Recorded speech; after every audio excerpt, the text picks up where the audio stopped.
Hello, my name is Silas Callahan, 30 years old. I am the head of the Water Systems Engineering Department at a small construction company in Greensboro, North Carolina, where asphalt roads stretch under the shade of old oak trees, and the sound of car horns rings like a familiar rhythm of the city. But this is not where I was born, nor where my heart belongs. I grew up in Boone, a small town nestled at the foot of the Blue Ridge Mountains, where autumn blazes with red maple leaves and winter blankets everything in pristine snow like a tranquil painting. That's where my childhood began and also where everything in my life started to fall apart. I'm sitting here in my modest apartment in Greensboro listening to the giggles of my twin daughters, Maya and Lily, as they play with building blocks on the floor. They are my light, the reason I get up every day, even though life has never been easy. But today I don't want to talk about the present. I want to talk about the past, about the days when I didn't yet know how dangerous silence in a family could be. I want to tell you about my father, my mother, my little sister Emily, and the man who entered our lives like a quiet storm, sweeping away everything I once called home. Boone, North Carolina, in the early 2000s, was a place where time seemed to flow more slowly. Our small house sat at the end of a dirt road next to a babbling creek. I remember afternoons chasing after my father, Samuel Callahan, through the grassy field behind our house. Dad was tall, with a warm, deep voice, always wearing an old, worn baseball cap. He was a plumber, a man with calloused hands and silly jokes. "Silas, my boy," he'd often say, "water is the lifeblood of everything. If you understand how it flows, you'll understand the whole world." I, just a 10-year-old boy back then, would nod, not really understanding but loving being by his side. My mother, Sandra, was a gentle yet strong woman. She worked at a bakery in town, and every evening our house was filled with the scent of freshly baked cookies. Emily, my sister, 8 years younger than me, was a chirpy little girl like a bird. She had big round eyes, golden blonde hair, and followed me everywhere, even though I'd pretend to complain. "Silas, tell me a ghost story," she'd beg, and even though I was tired from a day of running around, I'd make up tales about ghosts living in the woods for her. Our life was simple but complete until the year I turned 12. That was the year everything changed. Dad started coughing more. At first we thought it was just a cold, but the coughing persisted. He stayed up sleepless at night and hospital visits became more frequent. Mom tried to keep smiling, but I saw her eyes red from crying when she thought no one was looking. One autumn afternoon, with red maple leaves falling in the yard, Dad called me into his room. He lay in bed, thinner than I'd ever seen him, but his voice was still warm.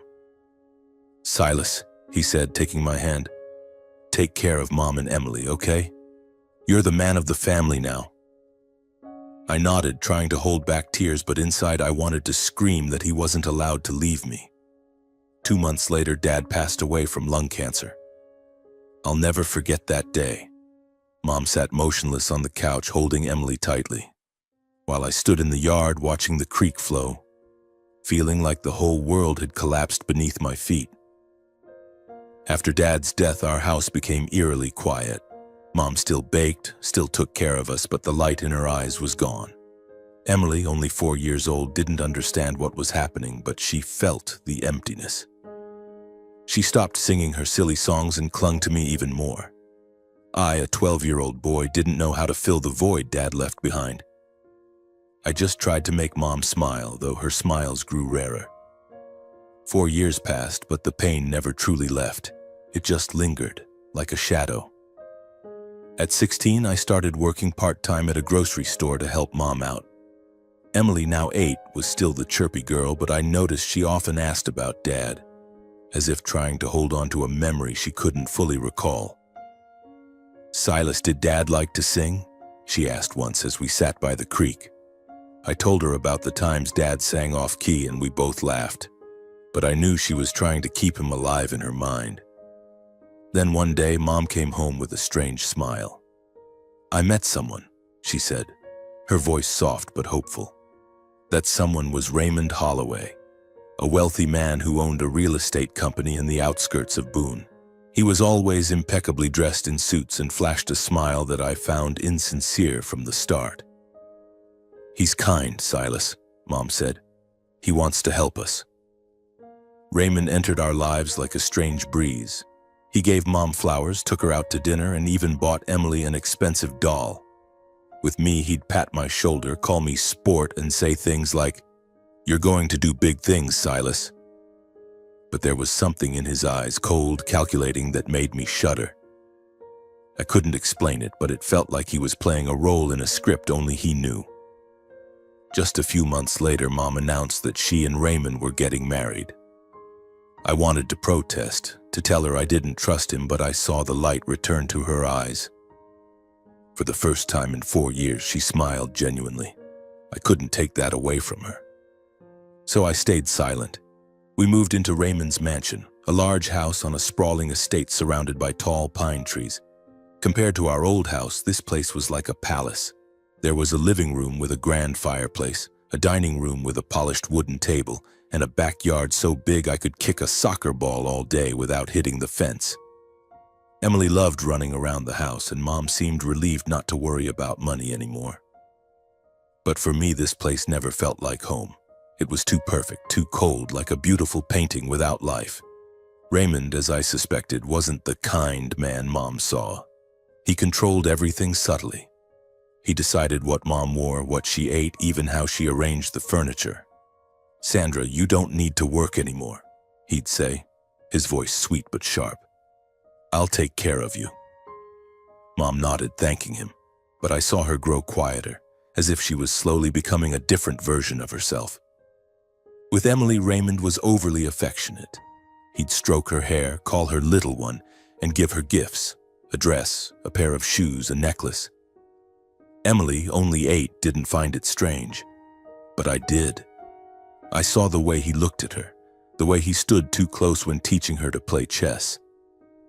Once I caught him sitting next to her on the couch, his hand on her shoulder, his eyes making me want to scream. "Silas, why are you staring like that?" he asked, flashing a fake smile. I didn't answer, just pulled Emily outside to play. I started paying closer attention. Some nights I heard muffled arguments from Mom in Raymond's room. Once I saw Mom wiping away tears when she thought no one was watching. And once, Emily told me hesitantly, Silas' stepdad asked if I wanted to sleep in his room so he could tell me bedtime stories. I said no, but he just laughed. My blood boiled. "Never agree to that, Emily," I said, trying to keep my voice calm. "If he does anything weird, tell me right away." But Emily just nodded and smiled. "Maybe I'm just being too sensitive. He's nice, right?" I wanted to say no, he wasn't, but I had no proof, just a feeling like a cold wind running down my spine. By the time I was 17, I started planning to leave that house.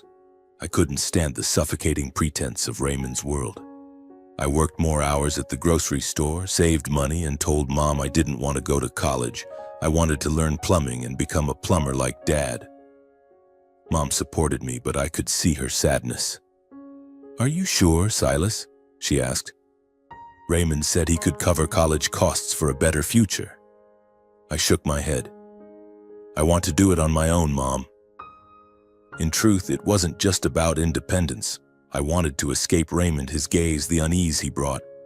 But I worried about Mom and Emily. I promised myself I'd stay in touch, protect them no matter where I was. I didn't know then that my decision to leave would become the greatest regret of my life. The day I left Boone, Emily hugged me tightly outside the mansion. "Don't go, Silas," she said, her eyes brimming with tears. I ruffled her hair, forcing a smile. "I'll call you every week, okay? And you have to tell me everything." She nodded, but I saw fear in her eyes, a fear I didn't fully understand at the time. I boarded the bus to Greensboro carrying a backpack with a few clothes and memories of Boone. Looking out the window, I saw Emily's small figure standing at the mansion's gate next to Raymond, who waved with his perfect smile. I closed my eyes, trying to shake off the unease. "Everything will be okay," I told myself. But deep down, I knew I was leaving something important behind. Greensboro, when I arrived one summer morning at the age of 18, was a completely different world from Boone. Gone were the babbling creeks and quiet pine forests. Instead, there were the sounds of car horns, scorching asphalt roads under the sun, and concrete buildings standing shoulder to shoulder. I rented a small room in an old apartment complex where the smell of mildew clung to the walls, and the neighbors' arguments echoed through thin wooden partitions. The room had just enough space for a single bed, a folding table, and a mini gas stove, but to me it was freedom. Freedom from Raymond's gaze, from the pretense of that mansion. I started working as a construction laborer at a small site. The work was grueling, hauling cement, digging in the blazing sun, but I didn't complain. Each day, as sweat soaked my shirt, I thought of Dad. He used to say, "Water is the lifeblood, Silas." So after work, I studied plumbing, not just because it was Dad's trade, but because I wanted to feel him still with me, in the pipes, in the flow of water. I found a mentor, Joe, the head of the water systems department at the company. He was a seasoned plumber with gray hair and scarred hands. He didn't talk much, but when he taught, he'd say, "You've got to listen, Silas. Pipes have their own voice. If you don't pay attention, you'll never fix them." I learned to hear the sound of leaks, to find cracks in old pipes, to install water systems for new homes. The work wasn't easy, but it made me feel like I was building something, even if it was just a life for myself. After a short time learning from Joe, I was reassigned to work as a water system installation and repair worker. No more hauling cement or shoveling dirt, but the new job was no less demanding. Every evening after returning to my cramped room, I called Emily. Those calls were the light in my long, exhausting days. "Silas, today I drew a horse," she'd chirp, her voice full of excitement. "Mom said it's really good." I'd smile, picturing her at the dining table in the mansion, colored pencils scattered everywhere. But sometimes her voice would drop.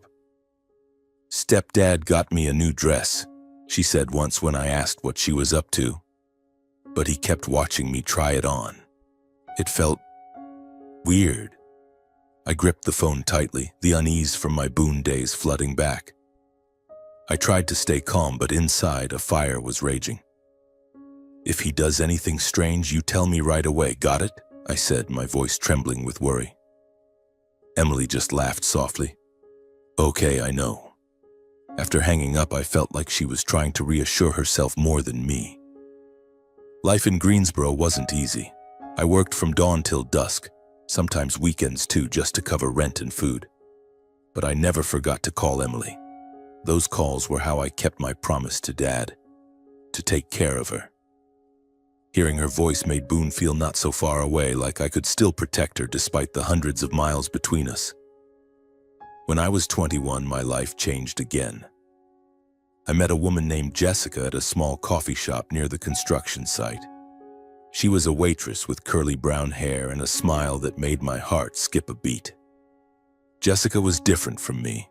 She loved to talk, to laugh, and always found ways to cheer me up no matter how tired I was.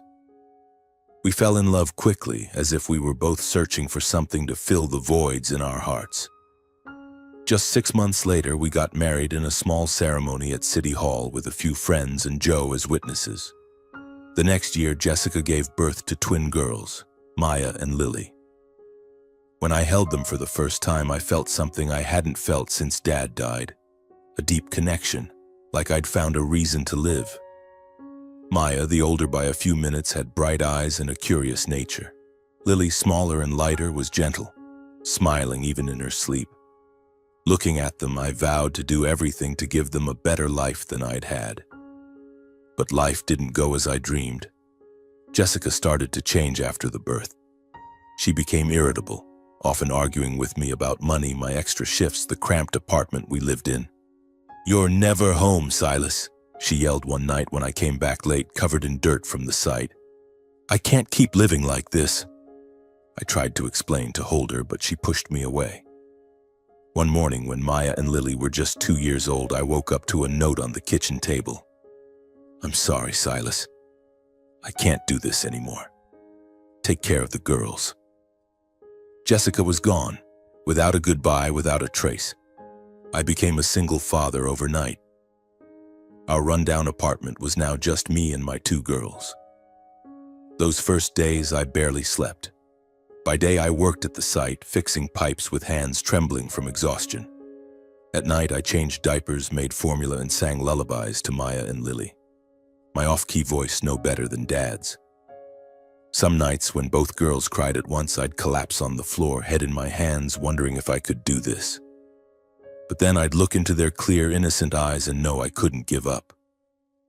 Joe helped me a lot. He gave me shorter shifts, advanced my pay for diapers and formula. "You're doing good, Silas," he'd say, clapping my shoulder. "Your dad would be proud." Those words kept me going. I started learning about more complex water systems, taking night classes to improve my skills. I wanted to be a technician, not just a laborer. I wanted Maya and Lily to have a better future, even if it meant sleepless nights and exhausting days. Despite the hardships, I never stopped calling Emily. She was 15 now, her voice still chirpy but with a new maturity. "Silas, I got an A in art," she'd brag during one call. But sometimes she'd say things that worried me. "Stepdad comes into my room when Mom's not home," she said once, her voice hesitant. "He just asks about school, but I don't like it." "Emily, if he does anything wrong, you tell me," I said, my tone serious. "Anything." She laughed, but her laugh over the phone sounded hollow. "I'm fine, Silas, don't worry." I wanted to believe her, but the unease never left. I started wondering if I should go back to Boone just to make sure she was safe. But then I'd look at Maya and Lily, sleeping peacefully on the old mattress in the corner, and I knew I couldn't leave them. At 25, life finally offered me a glimmer of hope. After 7 years of relentless work, from hauling cement to sleepless nights studying plumbing, I was promoted to water systems technician at the construction company in Greensboro. No more carrying cement under the scorching sun. I now had a small desk in the office, a salary enough to buy milk and new clothes for Maya and Lily, and a modest dream of a proper house, better than the rundown apartment we lived in. I imagined taking my girls to the park, buying them ice cream, telling them stories about their grandfather Samuel. But before that dream could take shape, a phone call shattered everything. It was an October morning with golden leaves falling across Greensboro's streets. The phone buzzed on the kitchen table as I prepared formula for Maya and Lily. I glanced at the screen, saw Mom's number, and smiled, thinking she was calling to ask about the girls, as she often did. But when I answered, it wasn't Mom's voice on the other end. It was Raymond, his tone low and cold, like he was reading a statement. "Silas," he said, "your mother, she's passed away. A hiking accident. I'm so sorry." I stood frozen, gripping the phone so tightly my knuckles turned white. "Passed away?" I repeated, as if the word wasn't real. "My mom, she never liked hiking." "What happened?" Raymond sighed, a sound I knew too well for its falseness. "She wanted to try something new, Silas. We went hiking together, but she slipped. I tried to grab her, but it was too late." I wanted to scream, to ask why he took my mother, who never liked adventure, up a mountain, but my throat tightened. "I need to see Emily," I said, my voice hoarse. "Where is she?" "Emily's at home," Raymond replied, his voice still flat. "She's in shock, but I'll take care of her. Come back, Silas." There was a slight edge to his tone, almost like a command. I hung up, my mind reeling. Maya and Lily were still playing on the floor, oblivious to the storm that had just hit me. I sank into a chair, hands trembling, trying to process what I'd heard. Mom was gone. Hiking. Slipped. The words echoed in my head like a nightmare I couldn't wake from. I took a few days off work, asked a neighbor to watch Maya and Lily, and caught the earliest bus to Boone. On the long ride, I couldn't stop thinking about Mom's voice in our recent calls. She'd talk about Raymond, how good he was, but there was always a hesitation, as if she was convincing herself. I remembered Emily's stories about Raymond's strange behavior, how he'd stroke her hair, give her private gifts, ask questions that made her uncomfortable. Could he have, I wondered, then pushed the thought away. It couldn't be. When the bus stopped in Boone, dusk was settling. The mountain air was frigid, but I felt only the cold in my heart. I took a taxi to Raymond's mansion where Mom and Emily had lived since I left. The house was the same, surrounded by towering pines with warm light spilling from the windows. But it wasn't home. Never had been for me. Raymond opened the door, flashing that smile I always found fake. "Silas," he said, his voice perfectly mournful. "I'm so sorry about your mother. Come in." He led me to the living room where the fireplace crackled. Emily sat on the couch, head bowed, her blonde hair a tangled mess hiding her face. She was 17 now, much thinner than the last time I saw her, her eyes red and bewildered. I knelt before her, taking her hands. "Emily," I whispered, "it's me." She looked up, and for a moment I saw the 8-year-old girl who used to hug me by the creek in Boone, but her eyes were now filled with pain. "Silas," she whispered, then burst into tears in my arms. I held her tightly, feeling my heart break. "Mom." "She fell off a cliff," she sobbed. I squeezed her, fighting back my own tears. "It's okay, Emily. I'm here now." But as I glanced over her shoulder, I saw Raymond standing in the corner, hands in his pockets, his cold eyes watching us. There was something in his gaze. Not grief, not loss, but control. A chill ran down my spine. Mom's funeral was held on a dreary morning with light rain falling on Boone's old oak trees. The small church was filled with neighbors, Mom's old friends and strangers, probably Raymond's business associates. I stood beside Emily, holding her hand throughout the service. She didn't speak, just kept her head down, her shoulders trembling. I wanted to comfort her, but I didn't know what to say. How could I console her when I was numb myself? Mom's casket sat before the altar, covered in white daisies, her favorite flower.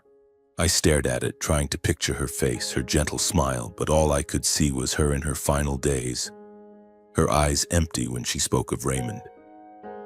"Mom, why didn't you tell me anything?" I thought, tears falling silently. After the funeral, people gathered at Raymond's mansion to offer condolences.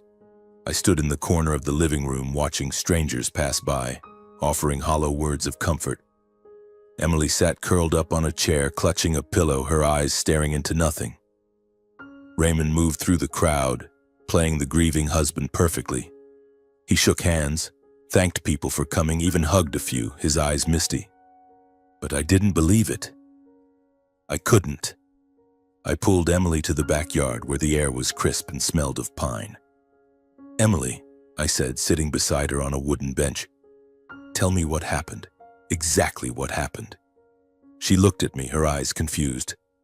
"I don't know, Silas," she whispered. "Mom and stepdad went hiking. Mom said she wanted to try it, but she didn't like hiking. I don't understand." Her voice broke and she buried her face in my shoulder. I held her, trying to stay calm. "Raymond said she slipped. Was anyone else there? Did anyone see anything?" She shook her head. "Just stepdad. He said he couldn't grab her in time." My blood boiled. Just Raymond. No witnesses. Nothing but his word. But I couldn't say that to Emily. Not when she was breaking like this. That night I stayed at the mansion, sleeping in my old room, still smelling of pine and childhood memories. Emily slept next door, but I heard her sobbing through the wall. I wanted to comfort her, but I didn't know how. I lay in bed, staring at the ceiling, my mind racing with questions. Why did Mom go hiking? Why was Raymond the only one there? And why did he always make me feel like a snake was coiling around my heart? The next morning, I met a police officer at the Boone station. He was middle-aged, with a stern face and a flat voice. "We investigated, Mr. Callahan," he said. "It was an accident. Mr. Holloway said Mrs. Sandra slipped on a cliff. No evidence of foul play." I clenched my fists, trying to stay calm. "Did you check the scene? Did anyone see anything?" He shook his head. The site was hard to access. Only Mr. Holloway was there. We found nothing unusual. I left the station feeling helpless. The police called it an accident, but I didn't believe it. I couldn't. I returned to the mansion, determined to take Emily back to Greensboro with me. "You can't stay here with him," I told her in the living room. I'll take care of you. But Emily shook her head, her eyes red. I want to stay, Silas. This is Mom's home. I can't leave. I wanted to argue, but her eyes stopped me. She wasn't just grieving Mom. She was losing herself. I returned to Greensboro after the funeral, carrying grief and unanswered questions. Maya and Lily greeted me with tight hugs, and I held them, hiding my tears. How's Grandma? Lily asked, her voice innocent. I couldn't answer. I just hugged them tighter, as if they were the only things keeping me upright. Every night after that, I lay awake, thinking of Mom, Emily, Raymond. I called Emily daily, but her voice grew more distant. I'm fine, she'd say, but I knew it was a lie. I noticed Raymond often answered the phone for her, saying she was busy with school or sleeping. She needs time, Silas, he'd say, his voice sweet but cold. I gripped the phone, my unease growing. I started researching hiking accidents in Boone, reading every local article I could find. But there was nothing beyond brief reports. 43-year-old woman dies in hiking accident. No details, no suspicion, nothing. I called old friends in Boone asking if they knew anything unusual. But no one did, beyond what the police had said. Raymond's a good guy, Silas, one friend said over the phone, his voice sympathetic. He loved your mom. Don't overthink it. But I couldn't stop thinking. But bad things, as I've learned, often come in waves, crashing over you before you can catch your breath. Just a few days after the funeral, another phone call shattered my world again. This time, it wasn't Raymond. It was a police officer from the Boone station. Mr. Callahan, he said, his voice low and cautious. We just received a report from Mr. Holloway. Your sister Emily has run away from home. I felt the blood drain from my face, my hands trembling so much I nearly dropped the phone. Run away? I repeated as if the words weren't real. What do you mean? Emily would never do that. The officer sighed. Mr. Holloway said she left a note. It said she needed freedom, that she couldn't handle things after your mother's death. We're looking for her, but we don't have any leads yet. I couldn't breathe. Emily, the little girl who followed me across Boone's fields, who drew sloppy horses and giggled at my ghost stories, wouldn't run away without a word to me. I need to see that note, I said, my voice hoarse. I'm coming to Boone now. I hung up without waiting for a reply. I packed a bag, begged my neighbor to watch Maya and Lily again, and rushed to the bus station, my heart pounding like it might explode. When I reached Raymond's mansion, it was pitch dark, with light rain falling on the pine trees. Raymond opened the door, his face somber, but I saw no trace of pain in his eyes. Silas, he said, his voice flat. I'm so sorry about Emily. I've tried to find her, but He trailed off, shaking his head as if too heartbroken to continue. I didn't care for his act. Where's the note? I cut in, my voice cold. Raymond led me to the living room, where a piece of paper sat on the polished wooden table. I picked it up, my hands shaking. The note was short, just a few lines in black ink. I'm sorry, I can't stay here anymore. Mom's gone, I need freedom, don't look for me. Emily. I read it over and over, searching for a sign. It was her handwriting, but something felt off. The writing was neat, precise, not the messy, emotional scrawl Emily used in the letters she sent me when I first moved to Greensboro. And the tone, cold, distant, wasn't Emily, not the girl who called me Silas, with a chirpy voice. This isn't Emily, I said, staring into Raymond's eyes. She didn't write this. He frowned, feigning surprise. Silas, you're grieving, I understand, but this is Emily's handwriting. I found it on her desk this morning. I gripped the note, wanting to tear it apart. Emily wouldn't leave me, I growled. She'd call me, tell me. What's going on, Raymond? He placed a hand on my shoulder, a gesture I immediately shrugged off. You need to calm down, Silas, he said, his voice sweet but sharp. Emily's at that rebellious age. She lost her mom. She's in shock. Maybe she just needs time. I wanted to scream in his face, to punch that fake smile, but I held back. I had no proof, nothing but the feeling that Raymond was hiding something. I went to the Boone police station right after bringing the note. Officer Harris, the same one I'd spoken to about Mom, looked at it and sighed. "We checked her room," he said. "No signs of a break-in or struggle. This note is our only lead. We've issued a search notice, but..." He paused, his eyes sympathetic. "Sometimes girls her age just want to run." "Emily didn't run." I lost control, slamming my hand on the desk. "She didn't write this note. Did you check the handwriting? Did you talk to the neighbors? Did you investigate Raymond?" Harris frowned. "Mr. Holloway is a respected citizen, Mr. Callahan. He's cooperated fully. There's no evidence this wasn't Emily's decision." I left the station with a crushing sense of helplessness. I knew Emily didn't run away. She was my sister, the one I'd promised to protect. I went back to the mansion, demanding to see her room. Raymond reluctantly led me upstairs and opened her door. The room was the same. Single bed with a light blue blanket, a desk covered in colored pencils, a painting of a horse on the wall. But something was wrong. Everything was too neat, like someone had cleaned up before I arrived. I searched her drawers, her closet, looking for any sign of Emily, but found nothing. No phone, no diary, no scrap of paper except that suspicious note. "She didn't take anything?" I asked Raymond, my voice trembling. He shrugged. "Just a small backpack. I don't know where she went."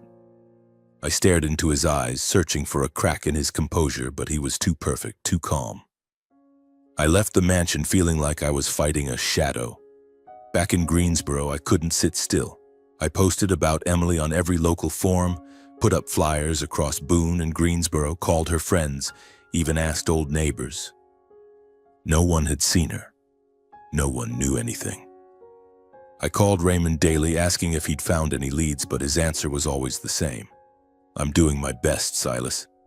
I started losing sleep, my mind racing with images of Emily alone somewhere, or worse, held captive by the man I'd never trusted. Maya and Lily sensed my tension. "Are you okay, Daddy?" Lily asked one evening as I sat dazed at the kitchen table. I hugged her, forcing a smile.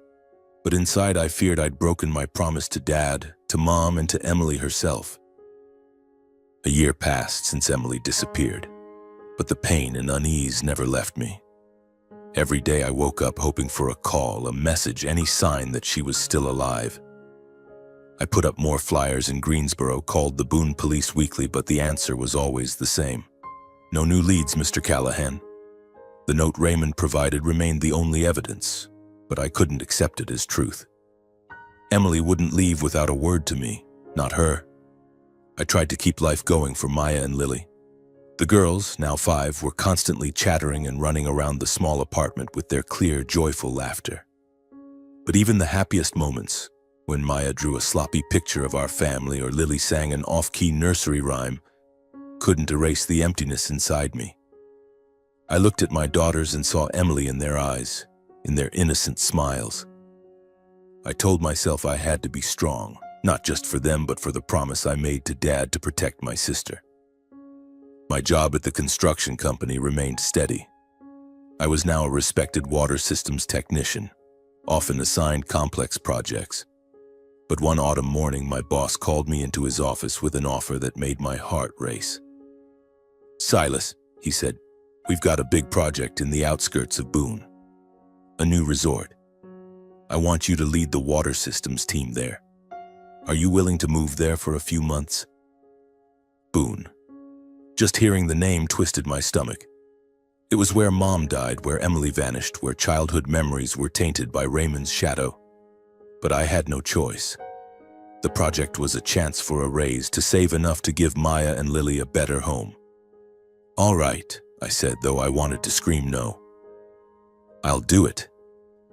I packed up, moved Maya and Lily to a small rented apartment in Boone's outskirts, just a few miles from Raymond's mansion. The apartment was better than the one in Greensboro, no mildew smell, with windows overlooking a small field, but it couldn't hide the unease of being back here. Every morning I drove past familiar roads, through pine forests and the creek that was once my and Emily's playground. Every corner, every tree reminded me of her, of Mom, of the days I thought our family would stay together forever. The resort project started quickly. I worked with a team installing water systems for luxury villas. The busy work helped me temporarily forget the pain.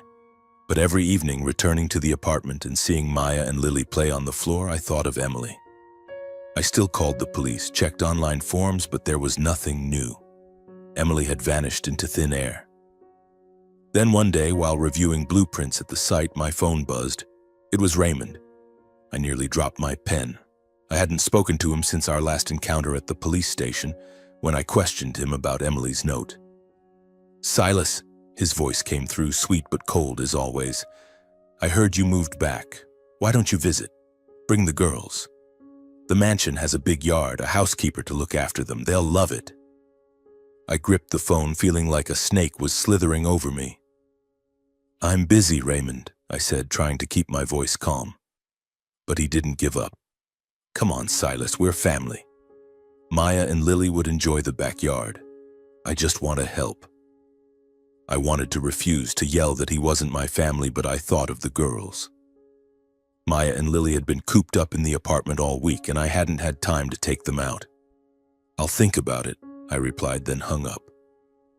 That weekend, I reluctantly took Maya and Lily to Raymond's mansion. I told myself we'd stay an hour just to let the girls play, then leave. When we arrived, Raymond opened the door, flashing his perfect smile. "Silas, welcome back," he said, then knelt to ruffle Maya and Lily's hair.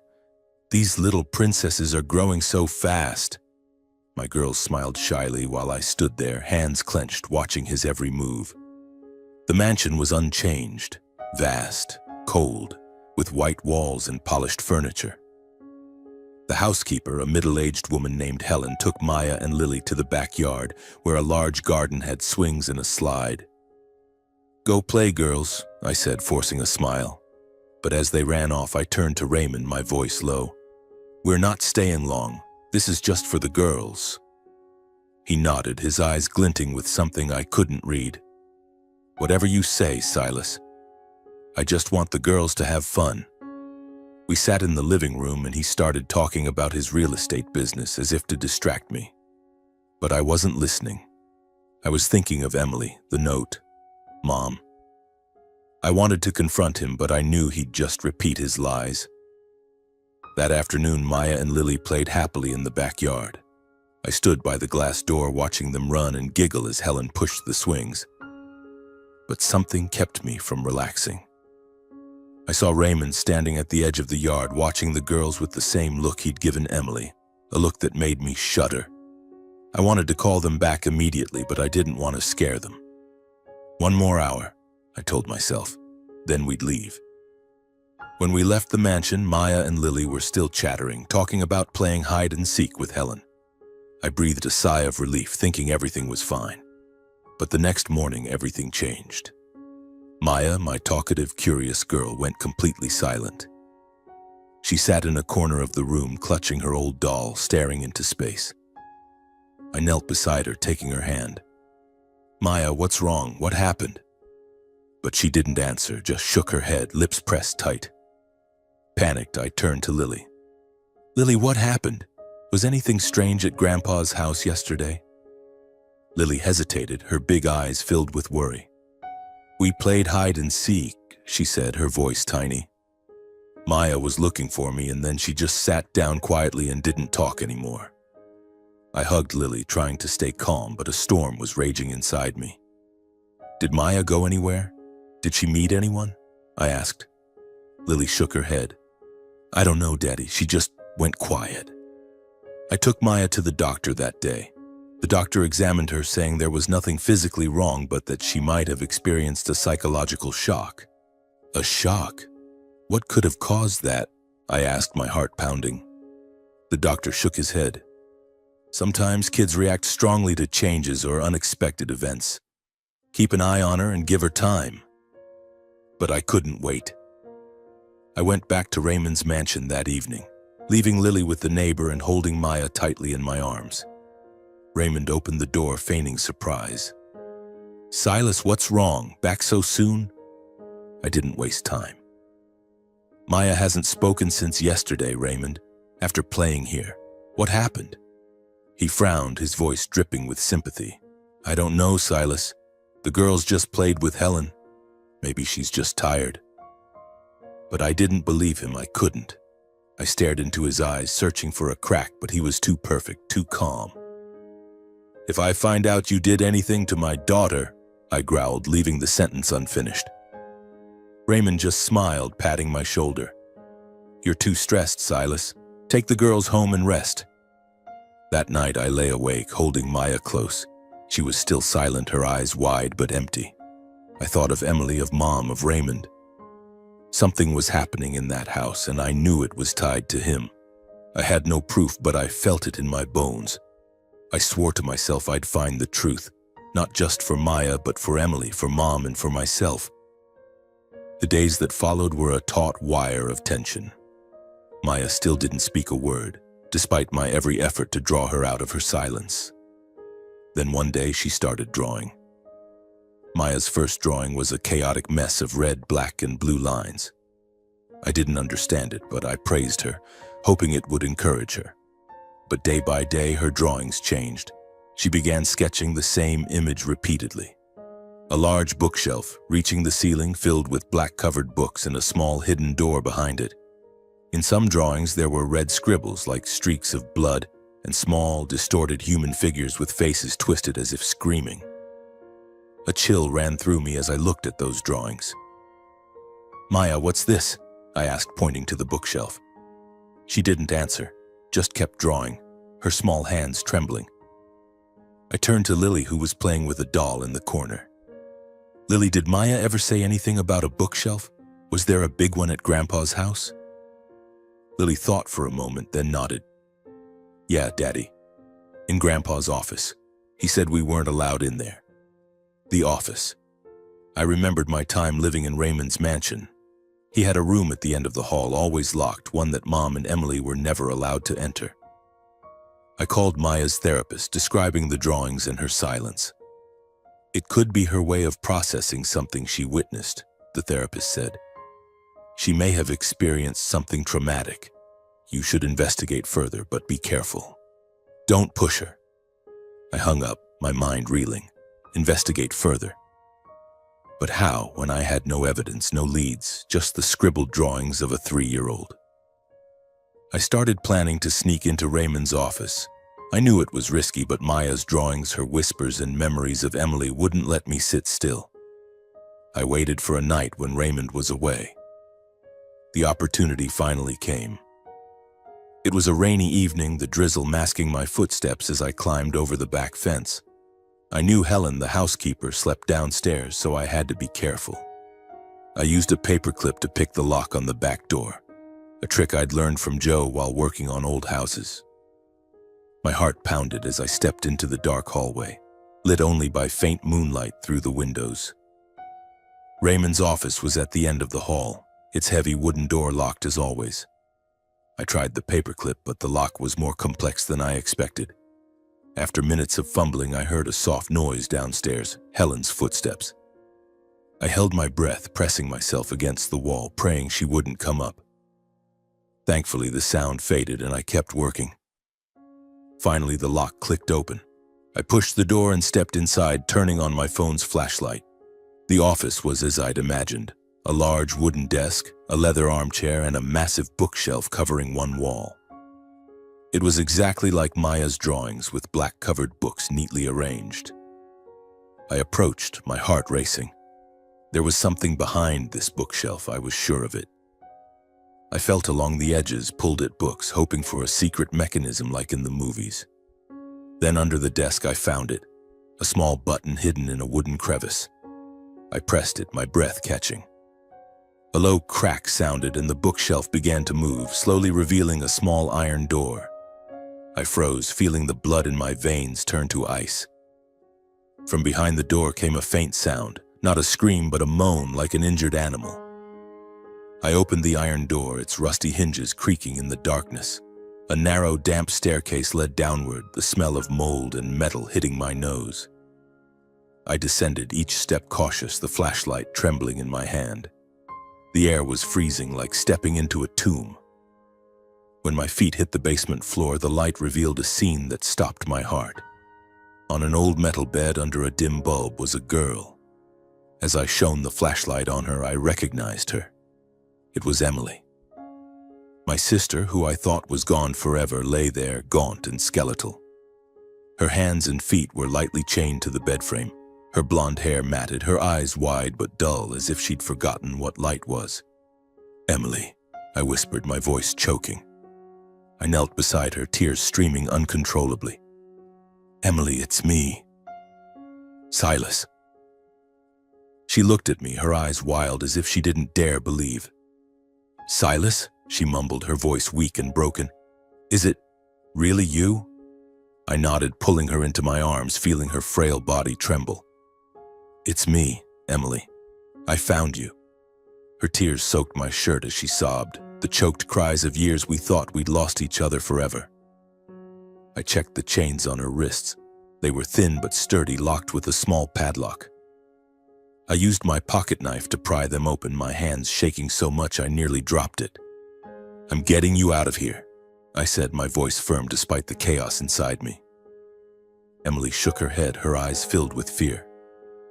He'll know," she whispered. "He always knows."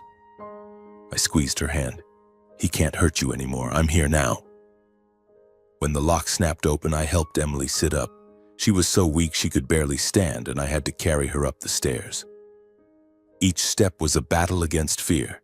Fear that Raymond would return, that Helen would wake, that I wouldn't get Emily out in time. When we reached the office, I closed the iron door and slid the bookshelf back into place. I didn't want Raymond to know I'd found his secret, not yet.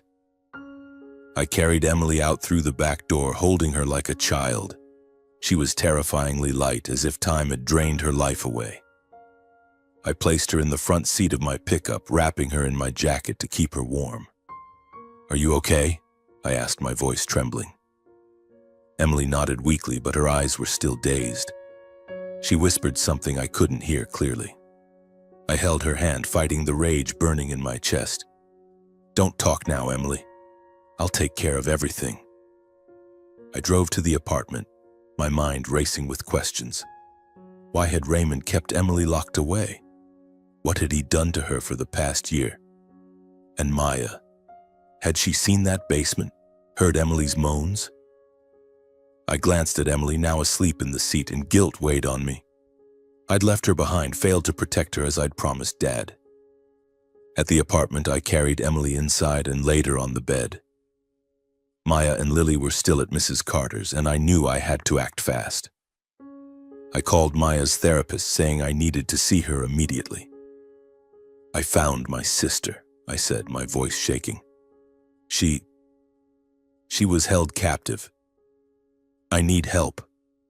The therapist promised to come the next morning, and I turned back to Emily, curled up on the bed, her breathing shallow.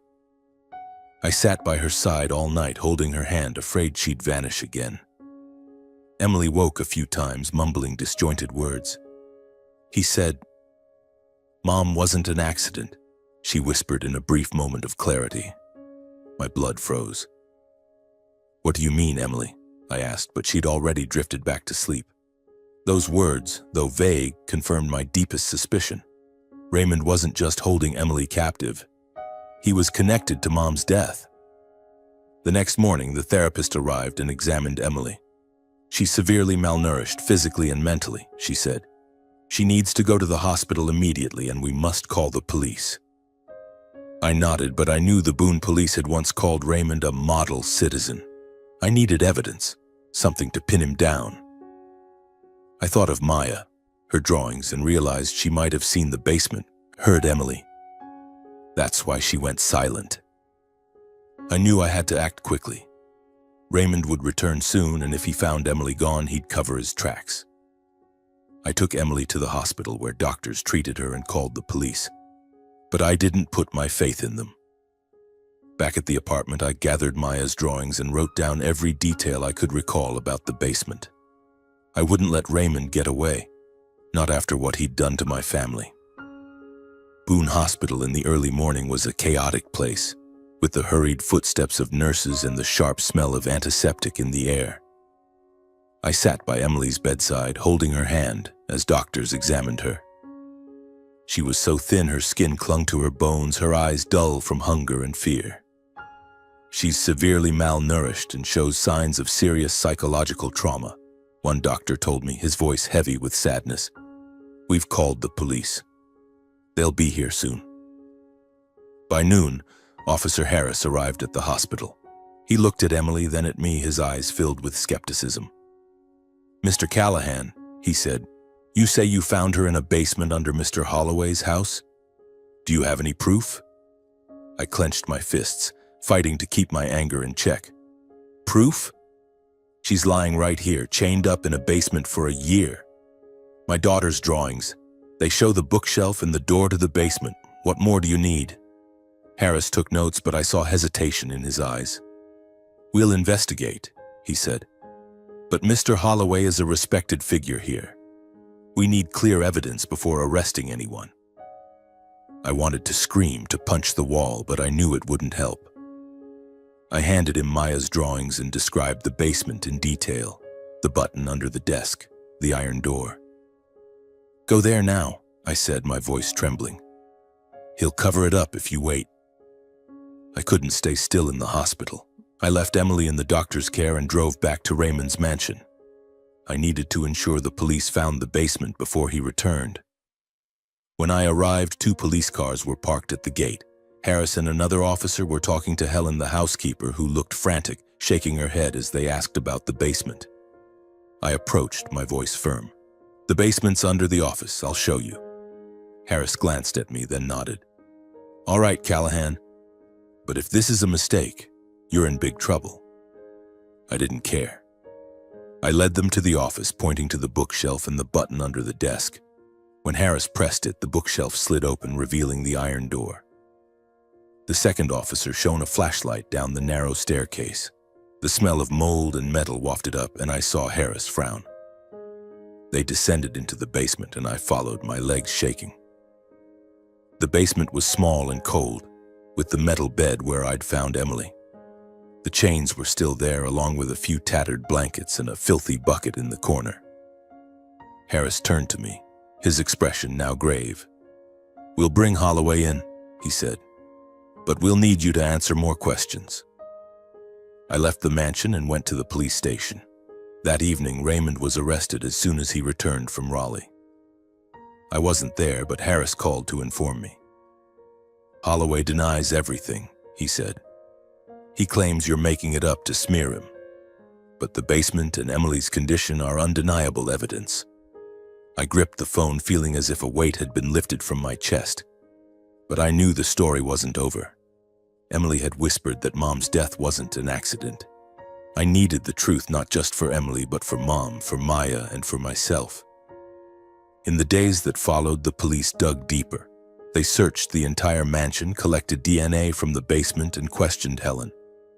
Under pressure, she admitted to hearing strange noises from the office, but said Raymond threatened to harm her if she spoke up. A neighbor also reported seeing Raymond carry heavy boxes into the house at night, but was too afraid to report it because of his reputation. The pieces were falling into place, but I knew a crucial part was still missing: the truth about Mom. I went back to the police station, demanding they reopen Mom's case. We ruled it an accident, Harris said, but his eyes were less certain than before. Given what we know about Holloway, we'll take another look. They pulled old files, reviewed the autopsy report, and found a detail previously overlooked. Mom had bruises on her arm, as if someone had grabbed her tightly before she fell. It wasn't direct evidence, but it was enough to prompt a new investigation into Raymond. Raymond's trial took place 3 months later in the cold Boone winter. I sat in the front row holding Emily's hand, now strong enough to attend. Maya and Lily stayed with Mrs. Carter, as I didn't want them to witness what was coming. Raymond sat in the defendant's chair, still calm, but I saw a flicker of panic in his eyes as the prosecutor presented the evidence. The basement, the chains, Emily's condition, and Helen's testimony. The prosecutor called Emily to the stand. She trembled but grew steadier as she recounted her year of captivity. He said if I tried to escape, he'd hurt my brother, she said, looking at me, tears streaming down her face. He said he pushed Mom off the cliff to make it easier to take my body. The courtroom fell silent and my heart clenched. Raymond bowed his head, his fake smile gone for the first time. Further investigation uncovered horrifying truths.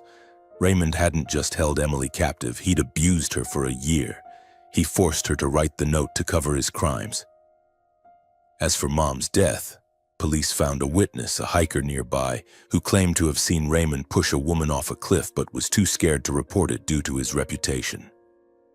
Based on Emily's testimony, the bruises, and the new witness, Raymond was charged with murder.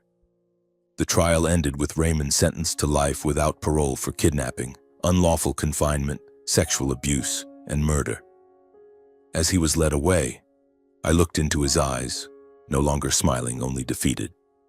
But this victory brought no joy. It left a deeper void in my heart. Mom was gone, Emily was irreparably scarred, and Maya, my 5-year-old, had witnessed something so horrific it silenced her. The following spring, Greensboro welcomed me with gentle breezes and soft sunlight, as if nature were trying to soothe the wounds in my heart. My daughters and I had moved back to the city, leaving Boone behind, along with its painful memories and Raymond's cold mansion. Our apartment wasn't luxurious, but it was a place where I hoped to rebuild a home, even if it was just me and the girls. Every evening, as Maya and Lily slept soundly, I sat at the kitchen table looking out the window, reflecting on what I'd lost and what I still held dear. Emily couldn't come live with me right away. After her time in captivity, she needed time and specialized care. I enrolled her in a psychological treatment center in Greensboro, where doctors and specialists helped her slowly reclaim herself. The first time I visited, I saw her sitting in a bright room holding a pencil, drawing a picture of a horse, just like the ones she used to draw as a child. "Silas," she said, her voice weak but with a glimmer of light, "I want to draw everything again." I hugged her, tears streaming down my face, feeling a spark of hope that my sister was still there, despite her deep scars. Maya also began her healing journey. After weeks of therapy, she started speaking again, though only in short sentences. One evening, as I read a bedtime story to the girls, Maya suddenly grabbed my hand and whispered, "Daddy, I saw Aunt Emily in the basement. I was scared." I held her tightly, fighting back tears. "I'm so sorry, Maya. I didn't know. But you were so brave, and Aunt Emily is safe now." She nodded, her eyes still tinged with fear, but I saw a small smile flicker across her face. The first in months. Our healing wasn't easy. Some nights I lay awake, haunted by images of Emily in the basement, Mom's final words, Raymond's fake smile. I wondered if I could have done something different, could have stopped it all if I hadn't left Boone at 18. Guilt followed me like a shadow. But every time I saw Maya and Lily laugh, every time Emily shared a good day at the center, I knew I had to keep going. One spring afternoon, I took Maya, Lily, and Emily to a park in Greensboro. It was our first outing together since everything happened. Emily sat on a bench watching my girls play on the swings, a faint smile on her lips. "I miss the creek in Boone," she said, her voice wistful. "When we were kids, you used to tell me ghost stories there." I smiled, feeling a bit of relief. We sat there under the warm sunlight, watching the girls run and play. I didn't know what the future held. Emily might need years to fully recover, and Maya might always carry the memory of that basement. But I knew we had each other. We were a family, scarred and imperfect, but enough. I looked up at the sky, thinking of Mom, of Dad, of what they'd taught me. "Water is the lifeblood, Silas," Dad had said. I understood it now. Not just about the pipes I fixed, but about the love, connection, and courage that flowed through us, keeping us alive. I held Emily's hand, feeling its warmth, and knew that no matter how painful the past, we would find a way to heal, one day at a time.